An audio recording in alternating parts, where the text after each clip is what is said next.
রাসূল বলেন মাকামে ইব্রাহিমে যদি কেউ নামাজ পড়ে, রুকনে ইয়ামান আছে কাবার সাথে, রুকনে ইয়ামান, এইখানে কেউ যদি নামাজ পড়ে রোজা অবস্থায় থাকে, ওই অবস্থায় সেজদার মধ্যে পড়ে গেল, নামাজ পড়তেছে সেজদার মধ্যে পড়ে আছে, ওই সময় যদি সে মারা যায়, আজরাইল যদি তার জান নিয়ে চলে যায়, তারপরও সে জান্নাতে যাবে না। কেন? ওয়া মুবগিদু লি আহলে বাইতিন নবী সাল্লাল্লাহু আলাইহি সাল্লাম, নবীজির আহলে বাইতের সাথে কেউ যদি দুশমনি রেখে, হিংসা রেখে, বিদ্বেষ রেখে মাকামে ইব্রাহিমে নামাজ পড়েও যদি মরে যায়, রুকনে ইয়ামানে রোজা এবং নামাজরত অবস্থায় যদি মারা যায়, তারপরও সে জান্নাতে যাবে না, জান্নাতে যাবে না, জান্নাতে যাবে না, জান্নাতে যাবে না। ইমাম যাহাবী আত-তালখিসের মধ্যে হাদিসখানা লিখেছেন, হাযা হাদিসুন সহিহুল ইসনাদ, হাদিসের সনদ সহিহ। একবার আওয়াজ তুলে বলা যাবে কে মারহাবা। প্রিয় উপস্থিতি, মনোযোগের সাথে কথাগুলি শুনবেন। আল্লাহ আমাদেরকে শ্রেষ্ঠত্ব দিলেন, শ্রেষ্ঠ নবীর উম্মত হযরত ফাতিমাতুজ জাহরা রাদিয়াল্লাহু আনহা। নবীজির ইন্তেকালের সময় ঘনিয়ে গেল, নবীজি বললেন, আমার সাহাবীরা রে, আমার ফাতিমারে খবর দাও, আমি আমার কলিজার টুকরা মেয়ের সাথে কথা বলতে চাই। হযরতে ফাতিমাকে বলা হলো, বাবা ডাকতেছেন, কলিজার টুকরা মেয়েটা বাবার অসুস্থতার কথা শুনে খুব দ্রুত চলে আসলেন, বাবার পাশে বসে গেলেন, বাবার বুকের মধ্যে মাথা দিয়ে কাঁদতেছিলেন। নবী বললেন, ফাতেমা রে, কান্না বন্ধ করে দাও। ফাতেমা কান্না বন্ধ করে না, বিরহ বেদনার চিন্তায় ফাতেমা কাঁদতেছিল। বাবা থাকবে না, কোনো মেয়ে এটা মেনে নিতে চায় না। বাবা দুনিয়ার থেকে চলে যাক, কোনো মেয়ে চায় না। মেয়েরা চায় বাবারা চিরজীবন আমাদের মাঝে যেন বেঁচে থাকে। শোনা যাবেন মুসাফিরবাসী, বাবার কোলের মতো মাথা থেকে ফাতেমা কাঁদতেছিলেন। নবীজি বললেন, কলিজার টুকরো মেয়ে আমার, কান্না বন্ধ করে দাও। ফাতেমা রে, তুমি কাঁদবা না। ফাতেমা, আল্লাহ তোমার আব্বাকে সৃষ্টির মধ্যে মহা সম্মানের অধিকারী করেছে, তোমার বাবার মতো সম্মান আল্লাহ সৃষ্টিতে কাউকে দেয় নাই, আর কোনোদিন দেবে না। তুমি শ্রেষ্ঠ বাবার সন্তান। ফাতেমা রে, কান্না বন্ধ করে দাও। তখনও ফাতেমার কান্না বন্ধ হয় না। ফাতেমাকে নবী বললেন, ফাতেমা রে, আল্লাহ আমারে আহলে বায়াত দিছে, আমরা আহলুল বাইত। ফাতেমা রে, আল্লাহ আমাদেরকে এতটা সম্মান দিয়েছে, আমার পরিবারের মতো শ্রেষ্ঠ পরিবার আল্লাহর কাউরে দেয় নাই। একটা বার জবান খুলে জোরে বলেন, ইয়া রাসূলুল্লাহ, আমার পরিবারের মতো এত বড় শ্রেষ্ঠ দামি পরিবার আল্লাহর কাউকে দেয় নাই। অথচ কি আছে? জোরে বলেন, নবীর পরিবারের থেকে দামি পরিবার কারো আছে? এই জোরে জবান খুলে বলেন, সাক্ষী দিয়ে বলেন, আছে? নবীর মেয়েদের মতো দামি মেয়ে কারো আছে? নবীর বাবা মার মতো দামি বাবা মা কারো আছে? নবীর স্ত্রীদের থেকে শ্রেষ্ঠ স্ত্রী কারো আছে? নবীর সন্তানদের থেকে শ্রেষ্ঠ সন্তান কারো আছে? নবীর নাতিদের থেকে শ্রেষ্ঠ নাতি কারো আছে? নবীর জামাতা থেকে শ্রেষ্ঠ জামাতা পৃথিবীতে কারো আছে? নবীর ঘর থেকে শ্রেষ্ঠ ঘর কারো আছে? হিসাব তো সোজা, হিসাব একবারে সোজা। ফাতিমা, কান্না বন্ধ করো, আল্লাহ আমাদেরকে শ্রেষ্ঠত্ব দিচ্ছে।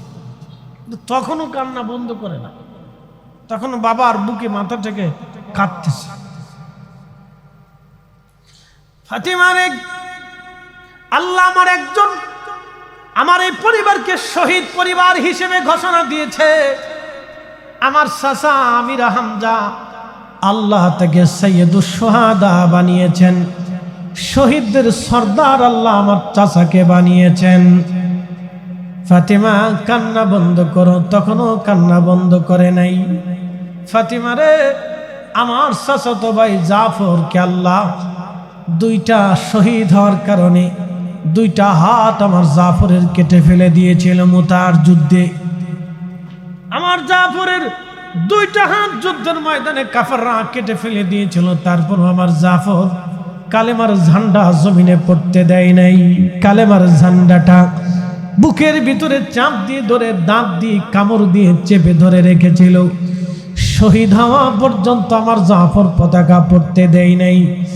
এই ত্যাগের জন্য, এই ইমানের জন্য আমার জাফরের দুইটা হাতের বদলে আল্লাহ দুইটা পাখা দিয়েছে রে ফাতেমা।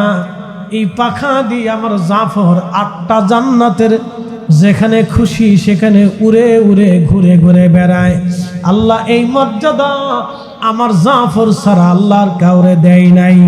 ফাতেমা রে, আমার জাফরকে আল্লাহ আমার পরিবারের ভিতরে দিয়েছে। কান্না বন্ধ করো। ফাতেমা তখনও কান্না বন্ধ করে না, ডাক দিয়ে বলে, ফাতেমা রে, তোমার সাথে আলীর বিয়ে হয়েছে। ফাতেমা, আলী তোমার স্বামী হবে। ফাতেমা, আমার ইচ্ছায় হয় নাই। আলী গরিব, আমি তোমার গরিব দেখে বিয়ে দেই নাই। ফাতেমা, তোমার স্বামী আমার আল্লাহ নিজে পছন্দ করে, আলীর সাথে আমার আল্লাহ নিজে তোমার বিয়ে দিয়েছে। একটা জবান বন্ধ থাকবে না, চিৎকার মেরে জোরে বলেন আল্লাহু আকবার। আরে ফাতেমা, তোমার বিয়েটা আমার আল্লাহ নিজে দিয়েছে, আমার আল্লাহর পছন্দে তোমার সাথে আলীর বিয়ে দিয়েছি। ফাতেমা রে, কান্না বন্ধ করো। আল্লাহ তোমার একটা মর্যাদা দিয়েছে, সাইয়্যিদাতুন নিসাই আহলিল জান্নাহ।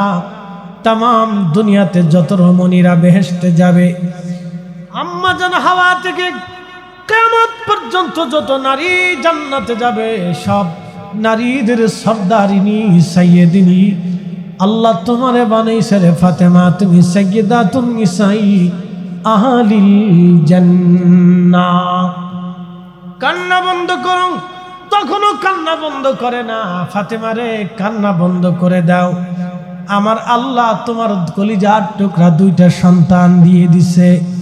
ফাতেমা, তোমার এই দুইটা সন্তানের মতো আল্লাহ কারো ঘরে এমন সন্তান দেয় নাই। আল্লাহ হাসানু ওয়াল হুসাইনু সাইয়্যিদা শাবাবি আহলিল জান্নাহ।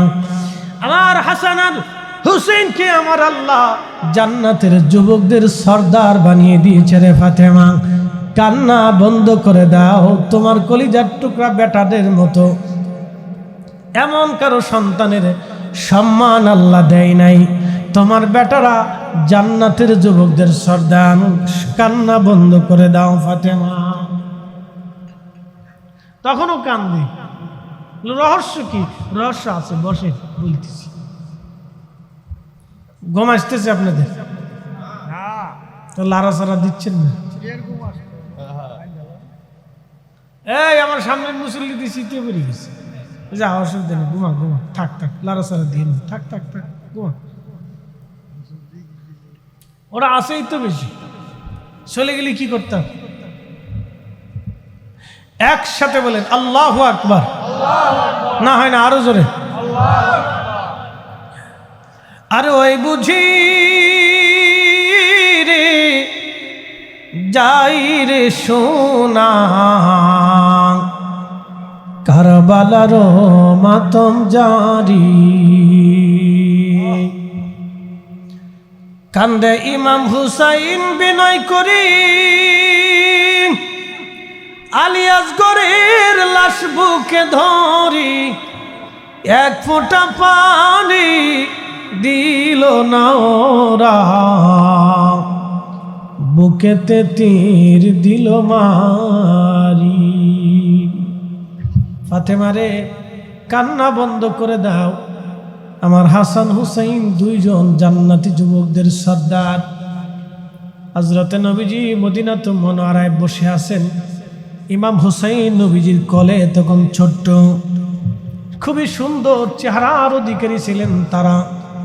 নানা সৌন্দর্য দুই ভাই তারা পেয়েছিলেন হাসান হুসাইন। নানার সৌন্দর্য পেয়েছিলেন হাসান হুসাইন।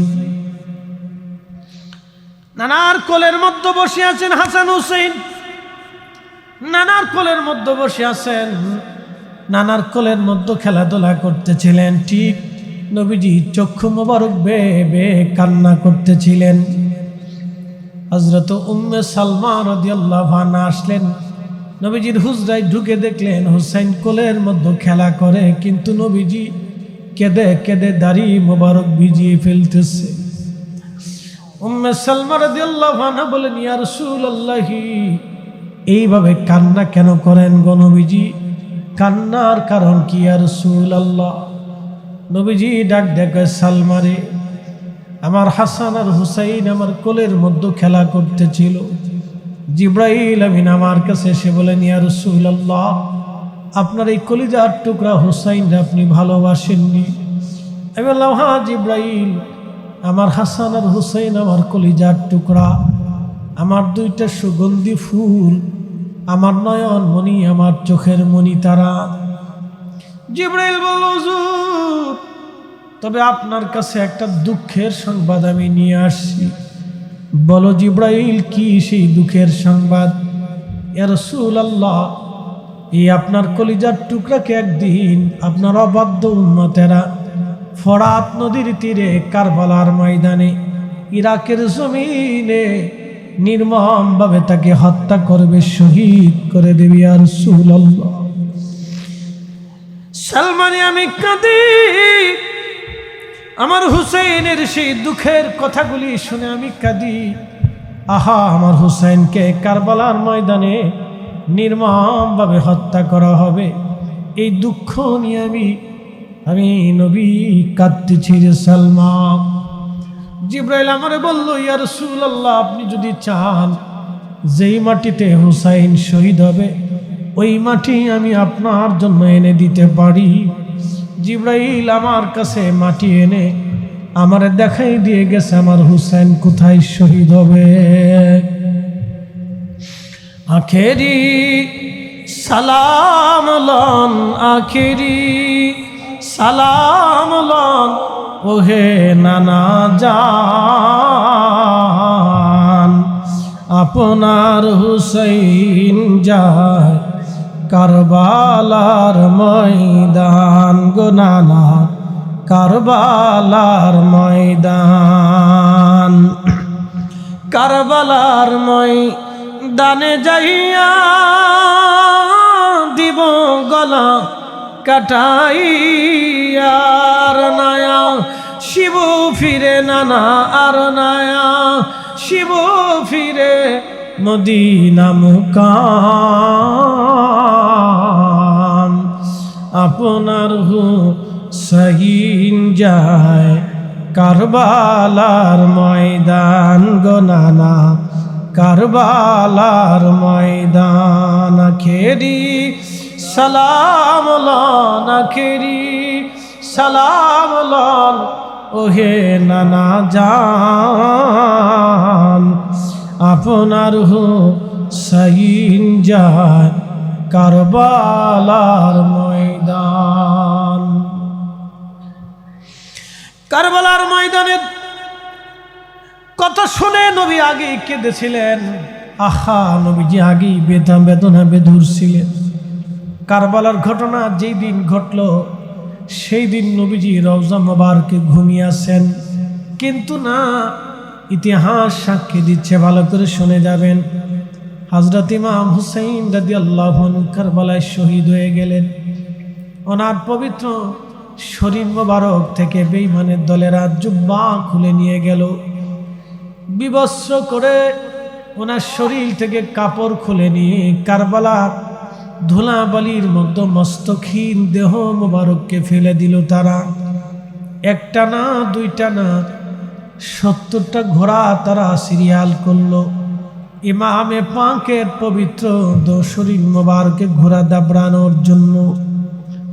70টি ঘোড়া, যুদ্ধের ঘোড়াগুলি সিরিয়াল করে শত্রু সৈন্যরা 70 জন সওয়ারি চড়িয়া ইমাম হুসাইন রাদিয়াল্লাহু আনহুর দেহ মোবারকের উপর ঘোড়া দাবড়াইতেছিল। ঘোড়ার পায়ের আঘাতে ইমাম হুসাইন রাদিয়াল্লাহু আনহুর দেহ মোবারক থেকে গোশত চামড়াগুলি ছিঁড়ে ছিঁড়ে পড়তেছিল। ঠিক ওই সময় হযরত যায়েনব রাদিয়াল্লাহু আনহা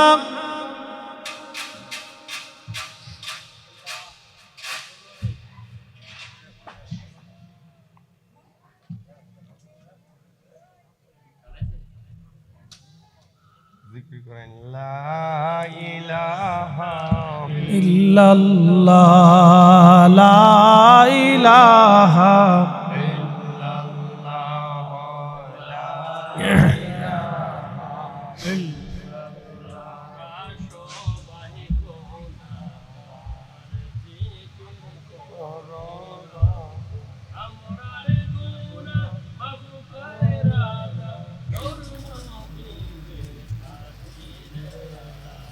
লা ইলাহা লা ইলাহা ইল্লাল্লাহ মুহাম্মাদুর রাসূলুল্লাহ সাল্লাল্লাহু আলাইহি ওয়াসাল্লাম। প্রিয় ভাইরা আমার, খুব মনোযোগ দিবেন। হযরত ইমাম হুসাইন রাদিয়াল্লাহু আনহুর পবিত্র দেহ মোবারকের উপরে ঘোড়া দাবড়াইতেছিল। ঘোড়ার পায়ের আঘাতে আঘাতে দেহ মোবারক থেকে গোশত চামড়াগুলি খসে খসে পড়তেছিল। হযরত যায়েনব রাদিয়াল্লাহু আনহা তাঁবুর ভিতর থেকে বের হয়ে সেই দিন মদিনাতুল মুনাওয়ারার দিকে তাকাইয়া ইমামে পাক শহীদ কারবালা সুলতানে কারবালা হযরত ইমাম হুসাইন রাদিয়াল্লাহু আনহু পবিত্র দেহ মোবারকের পাশে দাঁড়িয়ে মদিনার দিকে তাকাইয়া হযরত যায়েনব চোখের পানি ফেলে ফেলে কাঁদতেছিলেন।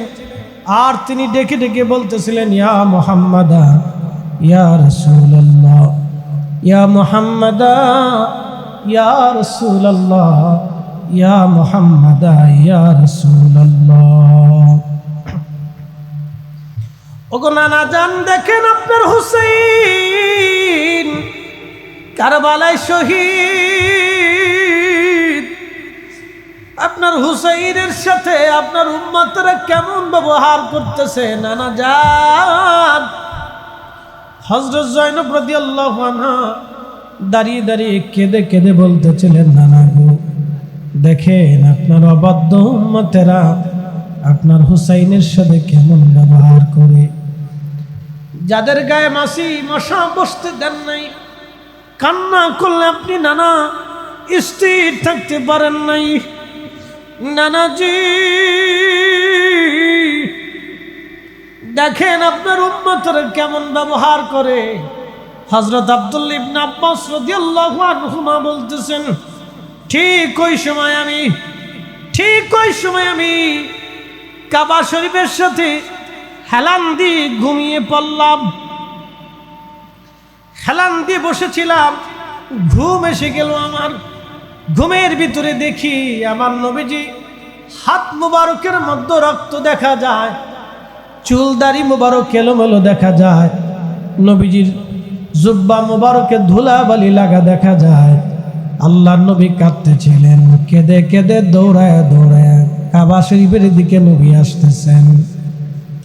আব্দুল্লাহ ইবনে আব্বাস ডেকে বললেন, ইয়া রাসূলুল্লাহ, জীবনে কোনোদিন এইভাবে আপনাকে কাঁদতে দেখি নাই। আপনার হাতের মধ্যে রক্ত কেন? আপনি কাঁদেন কেন? ধুলাবালি লেগে আসে কেন? চুল দাড়ি মুবারক এলোমেলো কেন? নবীজি, কি হয়েছে আপনার ইয়া রাসূলুল্লাহ? নবী আমার ডাক দিয়ে বলতেছে, ইবনে আব্বাস রে, আব্দুল্লাহ রে, মক্কা নগরীতে খবর দাও, আমাদের হুসাইন কারবালায় শহীদ। আমরার হুসাইনের শাহাদাতের সময় আমি নবী নিজে উপস্থিত ছিলাম। আমি তোর রক্ত গলিনি, আল্লাহর আদালতে যাইতেছি। আমি রক্ত গলিনি, আল্লাহর আদালতে যাইতেছি। আমি রক্তগুলি নিয়ে আল্লাহর আদালতে যাইতেছি। তুমি হুসাইনের সংবাদ ইরাক কারণ মক্কাতে খবর জানায় দাও, আমাদের হুসাইন আর নাই, আমাদের হুসাইন কারবালায় শহীদ। আমি নবী আমার হুসাইনের শাহাদাতের সময় আমি তার পাশেই ছিলাম। চিৎকার মেরে বলেন না ইয়া রাসূলুল্লাহ। তাহলে বলেন আমার নবী আশিকের সময় এন্তেকালে নবী আসতে পারে কি পারে না? আশিকের কবরে নবী আসতে পারে কি পারে না? আল্লাহ ওই নবীর জিয়ারত আমরা কবুল করে নিক। আওয়াজ তুলে জোরে বলেন আমিন। मैं कब्र अंधेरी में घबराऊंगा जब तन्हा में, कब्र अंधेरी में घबराऊंगा जब तन्हा, इमदाद मेरी करने आज़ान रसूल अल्लाह, इमदाद मेरी कर ले आज़ान रसूल अल्लाह, रोशन मेरी तुरबत को लिल्लाह ज़रा करना, जब वक्त नजा आए आका दीदारे अता करना, दीदारे अता करना। তো আল্লাহ নবীর হুসাইনের শাহাদাত ছিল আমাদের নাজাতের কারণ। একসাথে বলা যাবে আল্লাহু আকবার? না হয় না, আরেকটু জোরে বলেন না ইয়া রাসূলুল্লাহ। তাহলে এই মাহফিল কি চলবে না বন্ধ হবে?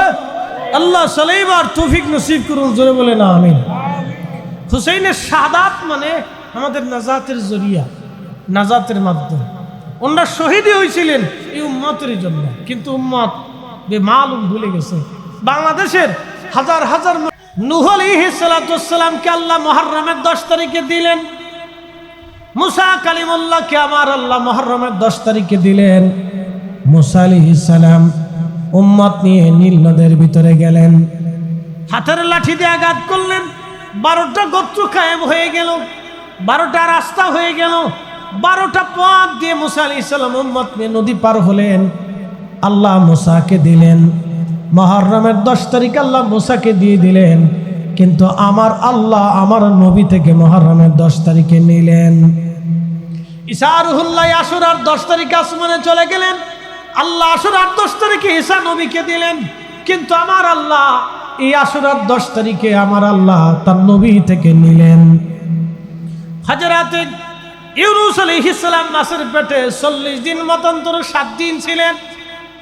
ইউনূস আলাইহিস সালাম যেই দিন মাছের পেট থেকে দুনিয়াতে আসলেন সেই দিনটা ছিল আশুরার 10 তারিখ। আল্লাহ ইউনূস আলাইহিস সালামকে আল্লাহ আশুরার 10 তারিখে দিলেন, কিন্তু আমার আল্লাহ আশুরার 10 তারিখে আমার নবী থেকে নিলেন। ইব্রাহিম খলিল আগুনের ভিতরে 40 দিন পর্যন্ত রইলেন, আমার আল্লাহ আগুন থেকে যেই দিন তারে বের করলেন সেই দিন ছিল আশুরার 10 তারিখ। আমার আল্লাহ ইব্রাহিম খলিলকে আশুরার 10 তারিখে দিলেন, কিন্তু আমার আল্লাহ আশুরার 10 তারিখে আমার নবী থেকে হুসাইনকে নিলেন। রহস্য আছে না? একসাথে বলুন রহস্য আছে না? তাহলে আশুরার 10 তারিখে ইমাম হুসাইনের শাহাদাতকে ছোট করে দেখার কোনো সুযোগ আছে? এই একসাথে বলেন আছে? তাহলে যারা দেখবে তারা ভুলের উপরে আছে, মহা ক্ষতি নিয়ে কবরে যাবে। অনেক বড় ভুলের মধ্যে আছে, তারা বুঝতেছে না যে কি বলতে চাচ্ছে। সে বুঝাইতেছে আশুরার 10 তারিখে ইমাম হুসাইনের শাহাদাতের সাথে এই আশুরার 10 তারিখের কোনো সম্পর্ক নাই, সে বুঝাইতে চায় এটা। মুসাফিরবাসী মনোযোগ দিবেন, আশুরার 10 তারিখ অনেক দামি। এই মাহফিলে যারা 1 টাকাও দিয়েছেন, বুদ্ধি দিয়েছেন, সহযোগিতা করেছেন, বিদ্যা দিয়েছেন, কথা দিয়ে সহযোগিতা করেছেন, সবাই আপনারা কিয়ামতের ময়দানে ইমাম হুসাইনের মুহিব্বিন বলে ডাক দেওয়া হবে। আল্লাহ ডাক দিবে আমার হুসাইনের মুহিব্বিনরা দাঁড়াও, হাত তুলো। সেদিন আমরাও হাত বাড়াই দিব, একসাথে কোন আল্লাহু আকবার চিৎকার মেরে বলেন না ইয়া রাসূলুল্লাহ।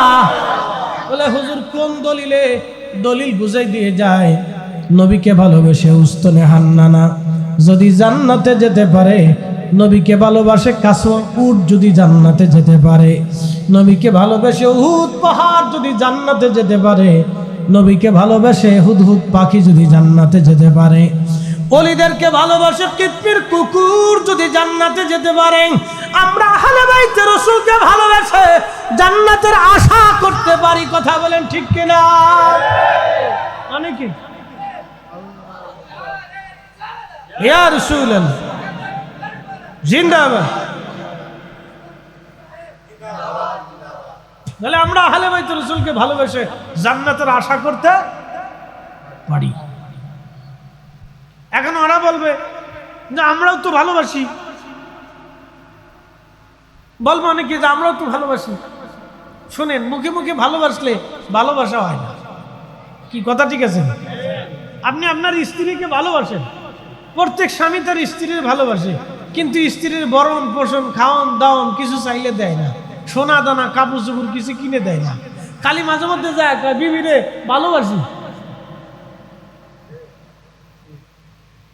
এই বাচ্চারা,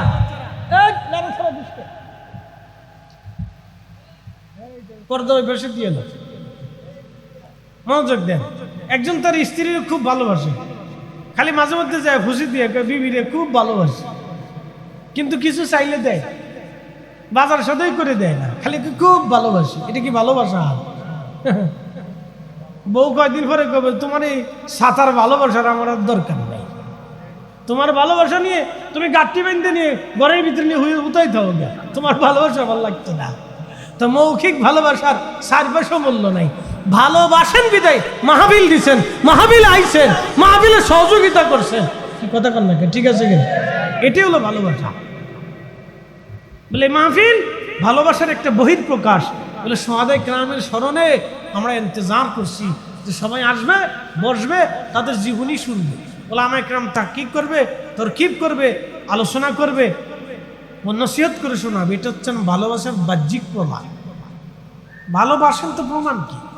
এই প্রমাণ হলো এটা। এখানে অর্থ খরচ করলে লাভ কি? লাভ আছে। ইমাম হুসাইন রাদিয়াল্লাহু আনহুর পবিত্র মাথা কেটে বর্ষার আগে ঝুলাইয়া শত্রু দল নিয়ে যাচ্ছে। বুঝে নেন তাদের দিনটা কত কঠিন ছিল, আহা কত ভয়াবহ ছিল। আপনি ওই স্থানে যদি কল্পনা করেন তো গা শিহরে উঠবে। বুঝতে পারতেছেন নবীজি মদিনা শরীফ থেকে কারবালায় উপস্থিত হয়ে গেছে। চিৎকার মেরে একবার বলবেন আল্লাহু আকবার। আল্লাহর নবী কারবালায় উপস্থিত হয়েছে। ইবনে আব্বাস স্বপ্ন দেখতেছে, নবী এসে বলতেছে মক্কায় খবর দাও আমার হুসাইন শহীদ। আমি আমার হুসাইনের শাহাদাতের সময় কারবালায় ছিলাম।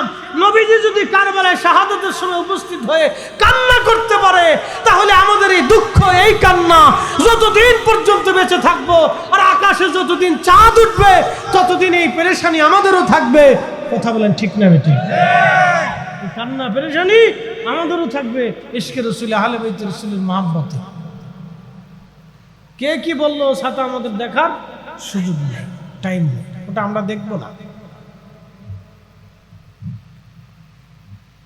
মনোযোগ দেন। পবিত্র মাথা কেটে নিয়ে বর্ষার আগে ঝুলি নিয়ে যাচ্ছে সিরিয়ার দামেস্কের দিকে। ইয়াজিদের সৈন্যরা নিয়ে যাচ্ছে। যাওয়ার সময় রাত্র হয়ে গেল, সন্ধ্যা নেমে গেল। ওই দিন তো আর রাত্রে পথ চলার কোনো সিস্টেম ছিল না। তখনকার দিনে মানুষেরা রাত্রে রাস্তা চলতো না, কারণ রাতের রাস্তা ছিল ওই সময় কঠিন। তখন ইয়াজিদের সৈন্যরা দেখলো একটা গির্জা দেখা যায়, কাছে যায় গির্জার পাদ্রীকে বলল, পাদ্রী রে, আজকে রাতের জন্য কে আমাদেরকে জায়গা দিবা কিনা, বিনিময়ে টাকা দিব। ইয়াজিদের সৈন্যরা টাকার অফার দিল পাদ্রীরে। পাদ্রী ডাক দিয়ে বলল, তোমরা কারা, পরিচয় কি? তখন তারা বলল, আমরা ইয়াজিদের সৈন্য। তোমরা ইয়াজিদের সৈন্য? তাহলে এই পবিত্র মাথাটা কার দেখা যায়? সুন্দর নুরানি চেহারার অধিকারী। আমি এত সুন্দর মানুষ কোনোদিন দেখি নাই। মানুষ এত সুন্দর কি করে হয়? এত সুন্দর নূরের চেহারার অধিকারী কার? ওরা জবাব দিল, উনি আমাদের নবীর নাতি। বুঝেন, উনি আমাদের নবীর দৌহিত্র, ওনার নাম ইমাম হুসেইন, উনি কারবালার যুদ্ধে শহীদ হয়েছেন, ওনাকে হত্যা করা হয়েছে, আমাদেরকে দায়িত্ব দেওয়া হয়েছে, আমরা ওনার মস্তক, খণ্ডিত মস্তক নিয়ে যাচ্ছি সিরিয়ার ইয়াজিদের কাছে। তখন খ্রিস্টান পাত্রী ডাক দিয়ে বলে, মুসলমানেরা, তোমরা মুসলমান, আমি খ্রিস্টান, তোমরা মুহাম্মদুর রাসূলুল্লাহ সাল্লাল্লাহু আলাইহি সাল্লামের উম্মত, আর আমি ঈসা নবীর উম্মত। আমরা যদি আমাদের নবী যেই মাটির মধ্যে পা দিয়েছে ওই মাটির ধুলাবালি যদি পাইতাম, তাহলে এই ধুলাবালিকে আমরা আমাদের জীবনের শ্রেষ্ঠ সম্পদ হিসেবে রেখে দিতাম। এই মুসলমান, কিসের মুসলমান তোরা? তোদের নবীর আওলাদের মাথা কেটে তারপরে নিয়ে যাচ্ছিস বর্ষার আগায় বিধাইয়া, তোমরা আবার মুসলমান দাবি করো। এ মুসলমানেরা, ওই নারীগুলি কারা? যারা সোয়ারির উপরে চড়ে মলিন চেহারা নিয়ে বসে বসে কান্না করতেছে। ওই ক্রন্দনরত নারীগুলি কারা? যাদেরকে তোমরা বন্দি বানায় ধরে নিয়ে যাচ্ছ। তখন ওরা বলল, এরা আমাদের নবীর পরিবারের নারীরা, নবী পরিবারের লোক। জাইনাব, সকিনা, উম্মে কুলসুম রিদওয়ানুল্লাহি তাআলা আলাইহিম আজমাইন। তখন এই পাদ্রীর মনে মায়া লাগলো, আহা, করছো কি? রাসূল পরিবারের সূর্য সন্তানদেরকে এইভাবে তোমরা বেঁধে বন্দি বানাইয়া সিরিয়ার দিকে নিয়ে চলে যাচ্ছ। একটাবার সুযোগ যদি আমাকে দাও, বিনিময়ে 10,000 স্বর্ণ মুদ্রা তোমাদেরকে দিব। এই ইমাম হুসেইনের পবিত্র মাথা মোবারকের একটা রাত্রিবেলা আমি খেদমত করতে চাই, আর ওই নবীর পরিবারের দৌহিত্র নাতি যারা আছে বংশধর, আমি তাদেরকে আজকে রাতের জন্য মেহমানদারি করতে চাই। তখন সিরিয়ার সৈন্যরা বলল, হ্যাঁ, 10,000 স্বর্ণ মুদ্রা দিয়ে দাও, আমরা তোমাকে সব দিয়ে দিলাম, একটা রাতের জন্য দিয়ে দিলাম, সকাল হলে কিন্তু আমরা চলে যাব। পাদ্রী বলল, হ্যাঁ, সকাল হলে চলে যাও, কিন্তু 10,000 স্বর্ণ মুদ্রা পাবা। তখনকার দিনে 10,000 স্বর্ণ মুদ্রা এখন অন্তত 1,000 কোটি টাকা হবে। তখনকার দেশের 10,000 স্বর্ণ মুদ্রা বর্তমানে 1,000 কোটি হবে। মিনিমাম 1,000 কোটি টাকা তোমাদেরকে দিয়ে দিব, কিন্তু ইমাম হোসেনকে একটা রাতের জন্য আমাকে দাও। পাদ্রী রাজি হয়ে গেল, ওই সৈন্যরাও রাজি হয়ে গেল।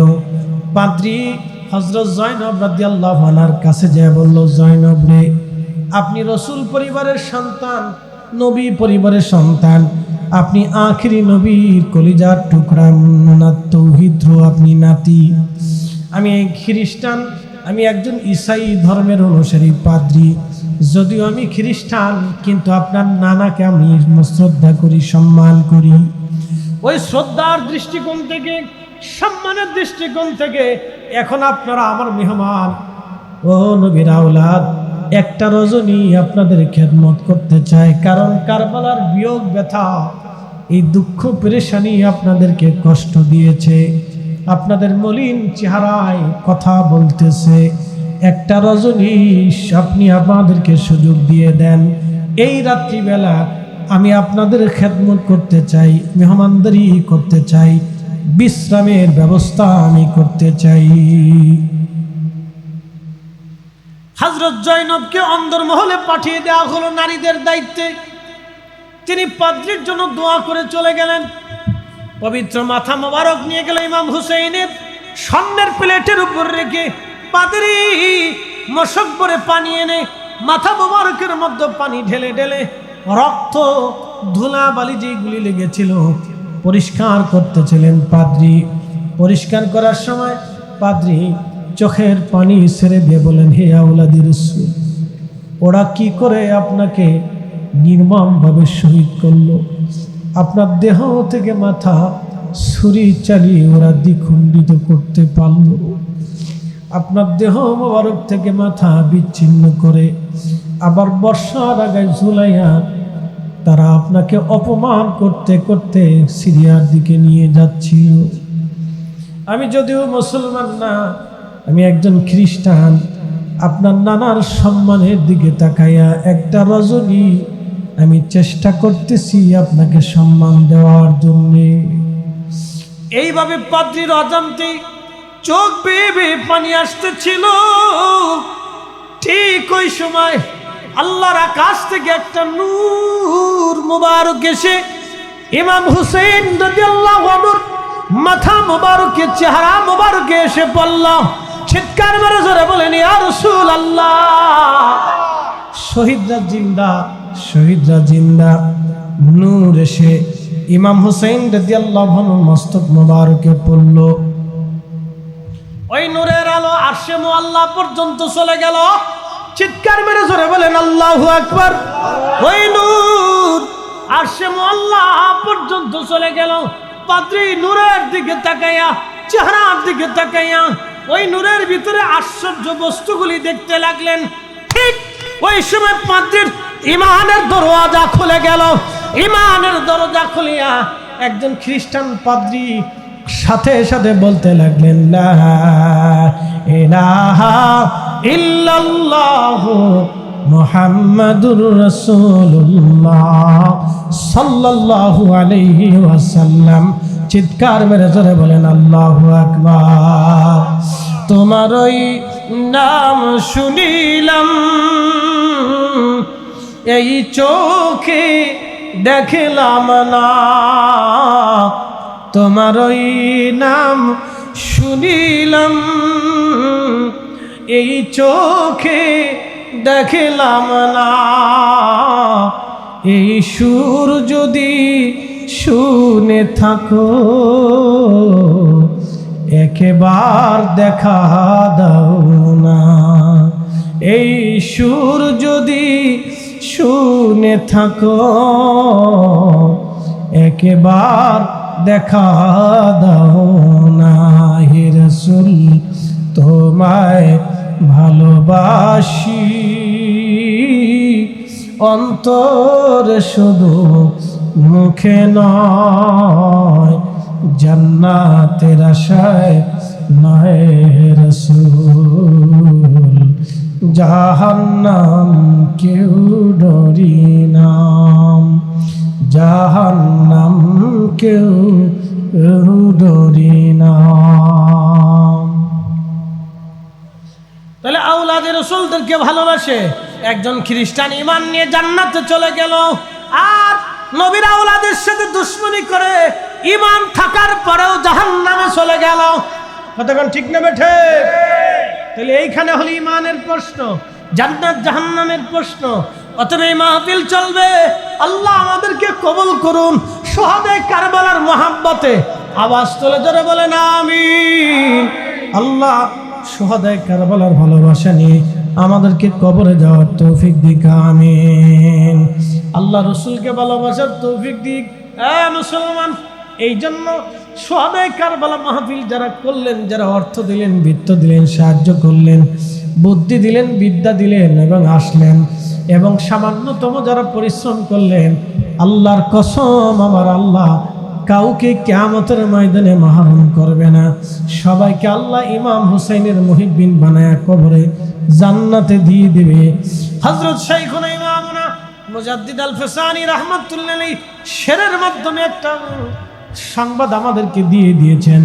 ইলাহি বিহক্কে বনি ফাতেমা কে বড় কৌলে ইমা কুনে খাতেমা, अगर दातम रदुकुनी वरकबुल मना दुस्तो दमाने आले रसूल सलातुनिया रसूल अल्लाह अलैकुम सलामुनिया। आहा जबान खुले सलातुनिया रसूल अल्लाह अलैकुम সালামুনিয়া হাবিবাল্লাহ আলাইকুম। তাহলে এই মাহফিল আগামীতেও চলবে, ঝড় হোক, বৃষ্টি হোক, তুফান হোক, যাই হোক মাহফিল চলবে। আল্লাহ আমার ভাইদেরকে চালাইবার তৌফিক দিক, জোরে বলেন আমিন। এন্তেজামে আমার এই মুসাফুর লামাপাড়া গ্রামবাসী এই সুন্নি যুব সংগঠন এবং এলাকাবাসীর এই উদ্যোগে আজকের এই মাহফিলটা, যারা এই কমিটির সদস্য আছে তারা ধন্য, অন্তত কিছুটা হলেও তারা হক আদায় করার চেষ্টা করছে। যারা মুরব্বীরা আছে তারাও ধন্য যে কিছুটা হলেও হক আদায় করার চেষ্টা করছে। শোনেন, ভালোবাসা না থাকলে পৃথিবী ধ্বংস হয়ে যেত। ভালোবাসা না থাকলে কি হইতো? পৃথিবী ধ্বংস হয়ে যেত। আল্লাহ ভালোবাসাটাকে 100 ভাগে ভাগ করছে। একটা ভাগ ভালোবাসা তামাম সৃষ্টির ভিতরে আল্লাহ বন্টন করছেন, আর 99 ভাগ ভালোবাসা আল্লাহ নিজের কাছে রাখছেন। একসাথে কোন আল্লাহু আকবার। না বুঝাইতেছি, জোরে বলেন। তো আল্লাহ নবীর সাহাবীরা বলেন, ইয়া রাসূলুল্লাহ, 1 ভাগ ভালোবাসা আল্লাহ আমরারে দিলেন, 99 ভাগ ভালোবাসা আল্লাহ নিজের কাছে রাখছেন। আল্লাহ 99 ভাগ ভালোবাসা দিয়ে কি করবে? প্রশ্ন সুন্দর। তখন আল্লাহ রাসূল ডাক দেখে, সাহাবীরা, ওই 99 ভাগ ভালোবাসা দিয়ে আল্লাহ কিয়ামতের ময়দানে আমার উম্মতের বিচার করবে। কি নাউজুবিল্লাহ হবে না সুবহানাল্লাহ হবে? কোনটা? যদি সুবহানাল্লাহ হয় তাহলে একসাথে জবান খুলে কোন সুবহানাল্লাহ। আমি বুঝাইতেছি, ছেলে মেয়েরা অপরাধ করে না? করেনি? করেই ফেলছে। ধরেন করে ফেলছে, রাত্রিবেলা আইসে বাপের পার ভিতরে করিয়া বসে বসে কাঁদতেছে। বাপ তো খুব শক্ত, সহজে ছাড়তেছে না। না, তুই বেরিয়ে যা, চলে যা, তোর মতো ফুল আমার লাগতো না। আর ফুলা তো পা ছাড়ে না, বাপে পা ধরে রাখছে। বাপে তো কোনো মতেই মানে না, তোর ফুল মতো ফুলা আমার লাগতোই না, বাপে ছাড়ে না, ফুলাও পা ছাড়ে না। তখন মা এসে কয়, আব্দুল্লাহর বাপ, এই ফুলা তো আমরারই, ভুল করে ফেলছে, তা আমরারই সন্তান, কই যাইব? তুমি মাফ না করলে ওর তার যাওয়ার জায়গা নাই, মাফ করে দাও। বলেন তো ভালোবাসা কয় ভাগ? 1 ভাগের কারণে বিরাট অপরাধ করার পরে মা আর বাপ দুইজনে মিলিয়ে ফুলারে মাফ করে দেয়। কিয়ামতের ময়দানে আমাদের যত গুনাহ থাকুক আল্লাহ 99 ভাগ দয়া দিয়া আমরাও মাফ করবে। চিৎকার মেরে বলেন আল্লাহু আকবার। খুশি নি? আস্তে কর না, খুশি নি? আমি বেশি বেশি করে অপরাধ করবেন নাকি বলেন? সাবধান, বাটাম চালান কিন্তু কিয়ামতের আগেই হয়ে যাবে। হাসরের মাঠ তো কায়েম হবে বহু বছর পরে, কিন্তু এই কবর থেকে হাসর পর্যন্ত বাটাম চালান কেটে খাইব। হিসাব কিন্তু কইছে দেখেন, অপরাধ করা যায় না।